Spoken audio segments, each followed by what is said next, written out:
सो है गाइस, कैसा गेम जो क्या बना आगे हम बहुत ही इंपॉर्टेंट वीडियो के साथ। और आज की वीडियो में हम लोग डिस्कस करेंगे कि आपको पेपर को कैसे अटेम्प्ट करना चाहिए। सर देखिए, ध्यान से समझिएगा बात को।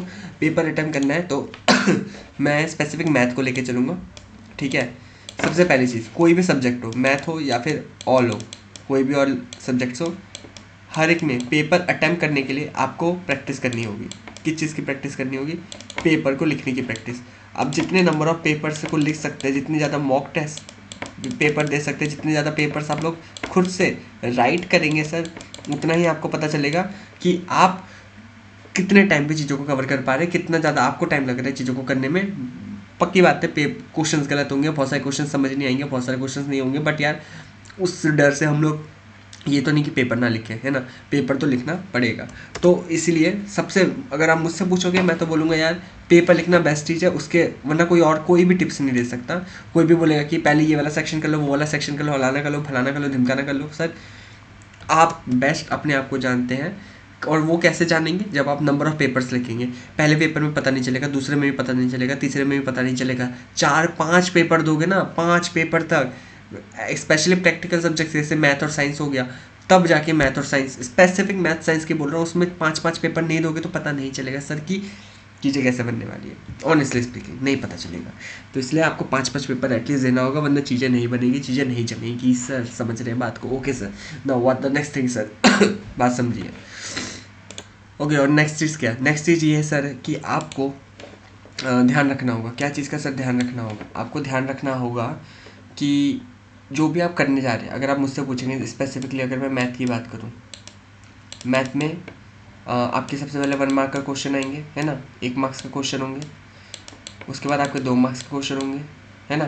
तो स्टार्टिंग में मेरे हिसाब से अगर आप मुझसे पूछो, मैं बोलूँगा यार इनको पहले सॉल्व करो। कोई भी अगर एमसीक्यू वाले क्वेश्चन है, ठीक है, कोई भी केस स्टडी वाले क्वेश्चन है, मैं तो बोलूँगा इनको सॉल्व करो। क्यों? क्योंकि यहाँ पे ना रिटर्न कम होता है, यहाँ पे आपको राइट जो होता है, राइट कम करना होता है। स्टार्टिंग में अपनी स्पीड भी कम होती है, तो उस टाइम पे ये करना सर बेस्ट रहेगा। सर क्या बेस्ट रहेगा? एकदम बेस्ट। उस टाइम पे ये चीज़ करना अपने लिए आप एकदम बेस्ट रहेगा। Okay sir, now next thing, next चीज़ सर ये है कि राइट करने के बाद आपको ये ज़रूर ध्यान रखना है कि मतलब ये वाले करने के बाद जाके जब आपका धीरे धीरे स्पीड होगा, माइंड चलने लगेगा, तब आप जाइए अब बड़े क्वेश्चन में, 3-4 मार्कर्स, 5 मार्कर्स, 6-7-8 जो भी आपके मार्कर्स क्वेश्चन हैं उन पे जाइए, बड़े बड़े, जिनमें लिखना आपको पड़ेगा, ठीक है।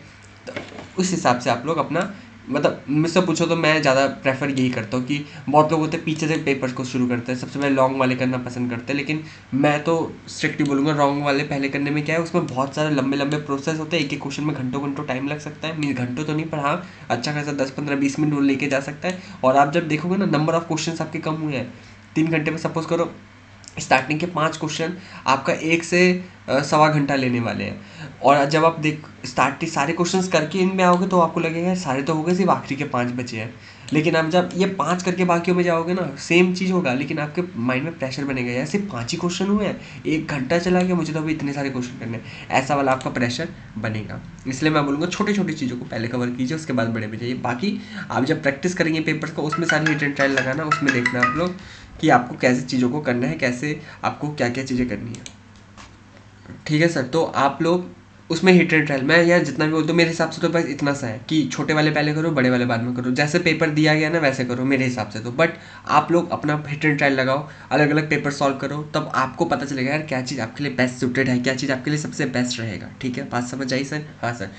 तो यही है मेरी तरफ से पेपर को अटैम्प्ट करने का तरीका, कि नंबर ऑफ क्वेश्चन पेपर्स कीजिए, तब जाके आपको पता चलेगा। बाकी मैंने बेसिक बता दिया, मैथ के लिए भी यही, साइंस के लिए भी यही, सबके लिए मैं तो बोलूँगा सेम चीज़ है कि छोटे से शुरू कीजिए, और मतलब जैसा पेपर है वैसे ही शुरू कीजिए, ठीक है। स्किप करने की चीज़ों में, अच्छा मेरे पेपर अटैम्प्ट की बात हो रही है तो एक चीज़ और सुन लो, कि अगर आप जैसे कि आपको क्वेश्चन नंबर 1 आता है, फिर 2 किया, फिर 3 किया, फिर आपको अगर 5 आता है, ठीक है, तो आपने 5 किया, फिर आपको अगर 8 आता है, आपने 8 किया, ठीक है।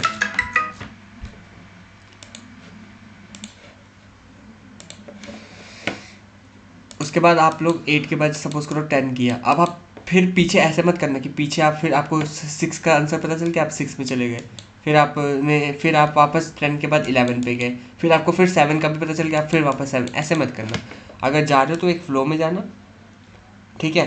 अगर आगे बढ़ते जा रहे हो, क्योंकि ना क्या होता है कि जो एग्जामिनर होता है उसके पास आंसर शीट होती है, तो सपोज करो आपने 10 किया, 10 के बाद 6 पे चले गए वापस, तो इसमें क्या होगा सर, उसको लगेगा यार आंसर शीट पे 10 के बाद फिर पीछे पलट के 6 पे आएगा, वो 6 का आंसर देखेगा, फिर 6 के बाद 11 पे, फिर पन्ने पलट के वो 11 पे जाएगा। तो आप उसका मुश्किलें बढ़ा रहे हो, उसकी दिक्कतें बढ़ा रहे हो सर। जितना आप उसकी दिक्कतें बढ़ाओगे ना, वो आपको दिक्कत में डालेगा, ठीक है। इसलिए उसकी दिक्कतें मत बढ़ाओ। आपको अगर चीज़ें समझ आ रही है, आपको अगर लग रहा है कि यार आपको कोई चीज़ आ गया है, कोई चीज़ समझ आ गया है, तो आप क्या कीजिए, उसको होल्ड पे रख लीजिए और कुछ नहीं बोल सकते, क्योंकि ना मतलब क्या होगा, या तो आप पीछे के सारे करते हुए आना, जो कि पॉसिबल नहीं है, तो आप एक फ्लो में चलना सर, 1 2 3, और आपको कुछ ऐसा बहुत अर्जेंसी ऐसा लग रहा है कि यार कोई एक ऐसा है क्वेश्चन जिसका आपको आंसर याद है पर आप भूल जाओगे, तो उसका क्वेश्चन पेपर में पेंसिल से हमने छोटा करके कहीं पे लिख दिया, ठीक है। उसका जो इंपॉर्टेंट पार्ट है, सपोज करो किसी का फॉर्मूला याद आ गया अचानक से, आपको लगता है भूल जाओगे उसका फॉर्मूला, अच्छा आपने क्वेश्चन पेपर में ही फॉर्मूला लिख दिया, कोई कुछ नहीं बोलता, लिख दो, कोई दिक्कत नहीं है। पेंसिल से लिखना, लेकिन पेन से मत लिखना, ठीक है। उसका कोई इंपॉर्टेंट चीज़ आपको याद आ गया कि यार यही स्टेप जहाँ पे फंसा था, लिख दिया। या फिर सबसे अच्छी चीज़ आप क्या करो, पेजेस छोड़ दो, कोई दिक्कत नहीं है सर, पेजेस छोड़ दो। आपको लगता है ये 2 पेज में आएगा सर, 2.5 पेज छोड़ दो, कोई दिक्कत नहीं है। किसका क्या जाता है, आपने पैसे भरे पेपर देने के लिए, इसलिए एक्स्ट्रा सप्लीमेंट्स मांग लोगे, कोई दिक्कत वाली बात नहीं है, ठीक है। पेजेस छोड़ देना, अगर आपको इतना ही ज़्यादा है कि नहीं नहीं मुझे तो यहीं पे लिखना है, मुझे सीरियल वाइज ही जाना है, तो आप पेजेस छोड़ देना, कोई दिक्कत नहीं है। तो ये छोटी मोटी चीज़ें हैं जो मुझे बतानी थी आपके टिप्स के लिए, पेपर टिप्स के लिए, कि पेपर को कैसे अटेम्प्ट करना चाहिए। बाकी यार जितना आप पेपर्स लिखोगे ना, आपको तभी पता चलेगा यार पेपर कैसे लिखना है, समझ रहे हो। तो विद दिस नोट आज की वीडियो को करते हैं ये पे समाप्त। बहुत जल्दी मिलेगा आपसे एक और वीडियो, टॉपिक के साथ। देखिए bye bye, see have a good day sir, चलो बाय बाय, चाओ चाओ, पढ़ लो पढ़ लो पढ़ लो।